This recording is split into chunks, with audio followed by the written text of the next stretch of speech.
Oh man, look what we got here. So we got a shrimp tempura, chicken teriyaki, shrimp teriyaki, some fried rice. I got soup in the microwave, got some salad in the fridge. Man, we eating good today. See, when we take days off, you gotta treat yourself. You gotta spoil yourself a little bit when you take days off. Try and get your mind right, get it all back together, so you can get ready for the next day, for the next day of grind, for the next day of bread. Got Saint chilling over there. What up, bro? What up, homie? Oh, okay, wow, okay, all right. All right, look, here's the deal. I was gonna make this video. Well, one, I didn't really want to film a video today, but you know, we gotta stay on the grind. We gotta stick with the daily vlogs. We're on day like 55, 56, something like that. Road to 100. We're on the road to 100, and we're gonna make it. By God damn it, we are gonna make it. But I was gonna make this video all about the 4-inch spacers, and I really like the 4-inch spacers. Obviously, just like everything with a lifted truck, they have their pros, they have their cons, and I absolutely love mine right now. Again, like I said, they have pros and cons, but I'm gonna keep them for a little while. But I'm gonna do a lot of you guys a favor. The biggest question of any question I get on my Instagram is, where do you get your headlights? Talking about the clear headlights that I used to have on the truck, and that will probably end up back on the truck again.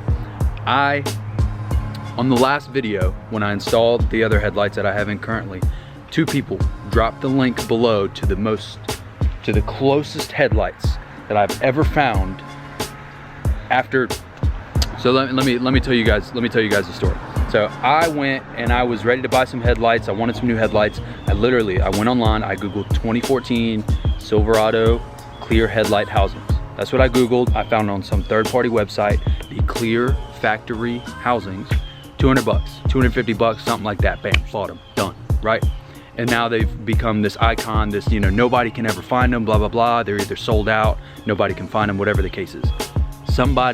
2 people on the last video commented the link to the headlights. Now, they're not the exact same headlights that I had. Mine are the exact factory headlights, just with the clear lenses. They found the ones with the factory clear lenses, but they're the smoked front face instead of just the full clear lens. You'll see what I'm talking about. I'm gonna go on that video. I'm gonna copy and paste the link to those headlights in the description below. If you want those clear headlights, and even though they're the smoked ones, which I think look a little bit better anyway, if you want those headlights, stop watching this video, click on that link. They're like 250 bucks. Go buy those damn headlights. Best video I've ever made right here, because so many of you guys have asked me about these freaking headlights, and I'm gonna title this video, "You Need This Mod." You need this mod for your whatever the hell it's gonna be. So stop watching this video. I'm gonna end the video off early because I'm taking a break today, and I'm kinda, you know, taking the day off, and I wanna help you guys out. So stop watching this video, hit the link in the description below, go check out those headlights, buy some, put them on your truck, be happy. What more could you ask for? Let's get this bread.